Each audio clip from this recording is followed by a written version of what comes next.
तो चलिए सीधे शुरू करते हैं आज का ये डीप डाइव विश्लेषण। आज हम टाटा नेक्सन के मल्टी एनर्जी प्लेटफॉर्म के पीछे की इस कॉम्प्लेक्स इंजीनियरिंग को बिल्कुल आसान भाषा में समझेंगे। मार्केट की बड़ी बड़ी मार्केटिंग बातों को थोड़ा साइड में रखते हैं और सीधे मैकेनिकल डेटा और असली फंक्शनल यूटिलिटी पर फोकस करते हैं ताकि सच्चाई सामने आ सके। आज की चर्चा में 4 पॉइंट्स पर होगी। पहला, the multi energy safety foundation.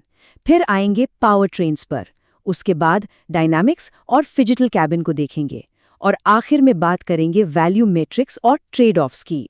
शुरू करते हैं पहले हिस्से से, the multi energy safety foundation. यहाँ क्लास लीडिंग स्ट्रक्चरल इंटेग्रिटी की बात की जाएगी। देखिए, इस प्लेटफॉर्म के रिवाइज्ड X1 आर्किटेक्चर में ना एक बहुत ही एडवांस्ड हाई स्ट्रेंथ स्टील का मिक्स यूज हुआ है। इसका असली मकसद क्या है? क्रैश के वक्त आने वाली काइनेटिक एनर्जी को स्मार्टली ऑप्टिमाइज्ड लोड पाथ्स के जरिए डिस्ट्रीब्यूट करना।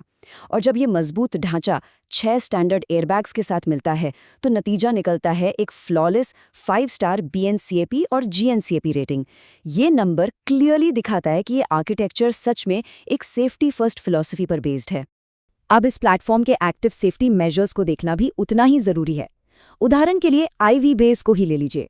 सुनने में ये किसी मुश्किल इंजीनियरिंग एक्रोनिम जैसा लगता है, पर असल में ये एक बेहद critical electronic pump fail safe system है। सोचिए, अगर कभी अचानक इंजन वैक्यूम गिर जाए तब भी ये सिस्टम जरूरी ब्रेक प्रेशर को बनाए रखता है। ये कोई किताबी ज्ञान नहीं है, बल्कि एक ऐसी रियल वर्ल्ड यूटिलिटी है जो सड़क पर किसी बड़ी घटना को टाल सकती है। अब बढ़ते हैं दूसरे हिस्से पर, पावर ट्रेन्स, ICE, EV और ICNG, जो इस मल्टी एनर्जी प्लेटफॉर्म का धड़कता हुआ दिल है। यहाँ जो सबसे ज्यादा हैरान करने वाली बात है वो है ट्रांसमिशन और पावर की इतनी सारी वैरायटी। सोचिए, एक ही यूनिफाइड आर्किटेक्चर कैसे 4 बिल्कुल अलग अलग प्रोपल्शन टाइप्स को इतनी आसानी से संभालता है। एक तरफ 1.5 लीटर्स डीजल इंजन है जो 260 न्यूटन मीटर्स का जबरदस्त लो एंड टॉर्क देता है, जो पहाड़ों पर भारी वजन के साथ चढ़ने के लिए एकदम परफेक्ट है। वहीं दूसरी तरफ 45 किलोवाट आवर की बैटरी वाला EV वेरिएंट है जो 489 किलोमीटर की लंबी रेंज निकाल कर देता है। चाहे जीरो एमिशन सिटी ड्राइव हो या लंबे सफर का टॉर्क, यहाँ हर जरूरत का ध्यान रखा गया है। इसमें एक और बहुत बड़ी हाईलाइट है, ये 7 speed wet clutch DCA transmission. हमने अक्सर देखा है कि standard dry clutch systems India के हेवी गर्म ट्रैफिक में जल्दी ओवरहीट हो जाते हैं, लेकिन इस DCA को खासकर हमारे हाई एम्बिएंट टेम्परेचर और बम्पर टू बम्पर ट्रैफिक को ध्यान में रखकर ही बनाया गया है। इसमें एक्टिव कूलिंग और शिफ्ट बाय वायर लॉजिक का इस्तेमाल होता है। इसका मतलब यह है कि लंबी देर तक ट्रैफिक में फंसे रहने पर भी थर्मल फेलियर या शिफ्ट शॉक जैसी प्रॉब्लम्स का सामना नहीं करना पड़ता। अब जरा इस पैकेजिंग इनोवेशन पर गौर करते हैं। आमतौर पर गाड़ियों में CNG लगते ही बूट स्पेस पूरी तरह खत्म हो जाता है, राइट? लेकिन यहाँ ट्विन सिलेंडर टेक्नोलॉजी का यूज करके दोनों सिलेंडर्स को फ्लोर के ठीक नीचे फिट कर दिया गया है। नतीजा, आपको 321 लीटर्स का शानदार बूट स्पेस बचा हुआ मिल जाता है। और एक और खास बात, इस ICNG में पहली बार टर्बो चार्जर दिया गया है, जिससे पावर बिल्कुल भी ड्रॉप नहीं होती और पूरा 170 न्यूटन मीटर्स का टॉर्क निकल कर आता है। बिल्कुल एक गेम चेंजर। वैसे जिस तरह ये प्लेटफॉर्म लंबे सफ़र और बेहतरीन परफॉर्मेंस के लिए इंजीनियर किया गया है, बिल्कुल उसी तरह इस चैनल का सफ़र भी 1000 सब्सक्राइबर्स के माइलस्टोन की तरफ तेज़ी से बढ़ रहा है। अगर ऐसे डिटेल्ड और ऑब्जेक्टिव इंजीनियरिंग विश्लेषण काम के लगते हैं तो एक पल निकालकर सब्सक्राइब बटन पर ज़रूर क्लिक करें। इससे ऐसी ही और इन्फॉर्मेटिव वीडियोज़ लाने में बहुत मदद मिलती है। तीसरा हिस्सा देखते हैं डायनामिक्स और द फिजिटल कैबिन, यानी कैबिन का दिमाग और गाड़ी का चैसी। इस इंटीरियर लेआउट को फिजिटल लेआउट का नाम दिया गया है। ये शब्द अपने आप में फिजिकल और डिजिटल का एक कमाल का कॉम्बिनेशन है। यहाँ स्लीक टच कैपेसिटिव स्क्रीन्स और ज़रूरी HVAC कंट्रोल्स को फिजिकल टॉगल स्विचेस के साथ जोड़ा गया है।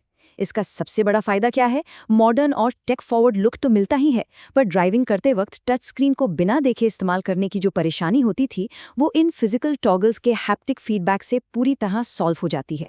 डिजिटल फीचर्स की बात करें तो ये full screen navigation mirroring system सच में इंजीनियरिंग का एक बेंचमार्क बन जाता है। ये करता क्या है कि गूगल मैप्स को ठीक स्टीयरिंग व्हील के पीछे इंस्ट्रूमेंट क्लस्टर पर ही डिस्प्ले कर देता है। प्रैक्टिकल लाइफ में इसका सबसे बड़ा और ज़रूरी फ़ायदा ये है कि नज़रें सड़क से ज़्यादा देर के लिए नहीं हटती हैं। सेफ्टी और ड्राइविंग फोकस के हिसाब से ये एक बहुत ही स्मार्ट मूव है। अगर बिल्कुल ऑब्जेक्टिवली देखा जाए तो हर सस्पेंशन ट्यूनिंग में कुछ ना कुछ ट्रेड ऑफ्स तो होते ही हैं। यहाँ मैकफर्सन स्ट्रट और ट्विस्ट बीम सस्पेंशन को खराब रास्तों के हिसाब से ट्यून किया गया है। हाई स्पीड पर इसका 208 मिलीमीटर का ग्राउंड क्लियरेंस बड़े गड्ढों को बड़ी आसानी से झेल लेता है और गजब की स्टेबिलिटी देता है।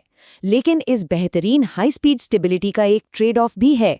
लो स्पीड्स पर, खासकर शहर की छोटी मोटी खराब सड़कों पर, गाड़ी की राइड थोड़ी सी स्टिफ और बिजी महसूस हो सकती है। चलिए अब आते हैं चौथे और आखिरी हिस्से पर, वैल्यू मैट्रिक्स और ट्रेड ऑफ्स। यहाँ हम समझते हैं कि प्रैक्टिकल यूटिलिटी अपने मैक्सिमम वैल्यू पर कहाँ पहुँचती है। अलग अलग ट्रिम लेवल्स का एनालिसिस करने पर एक बात बिल्कुल साफ हो जाती है कि यूटिलिटी और वैल्यू का सबसे परफेक्ट बैलेंस क्रिएटिव पर्सोना में मिलता है।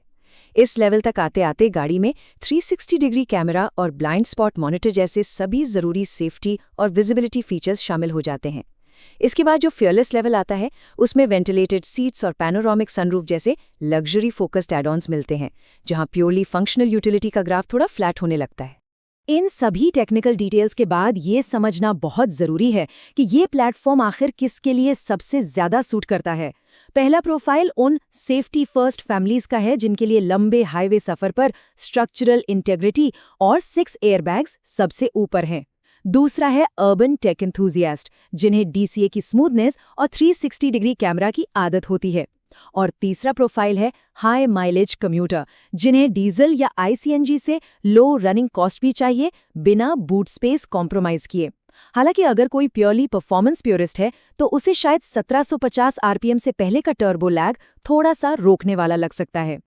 और जब हम इस प्लेटफॉर्म को मार्केट के मेन कंपेटिटर्स जैसे मारुति ब्रेजा या किया सोनेट के कॉन्टेक्स्ट में देखते हैं, तो चॉइस बिल्कुल क्लियर नजर आती है।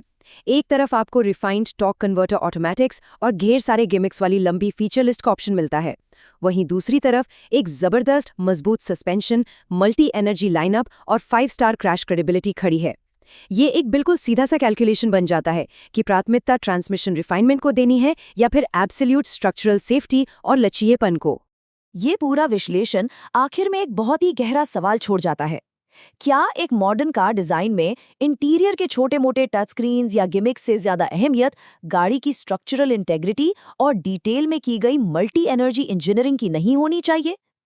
अगली बार सड़क पर निकलते वक्त इस बात पर जरूर विचार किया जाना चाहिए कि लॉन्ग टर्म में असली वैल्यू क्या चीज देती है। इस टेक्निकल सफर में जुड़े रहने के लिए बहुत बहुत धन्यवाद।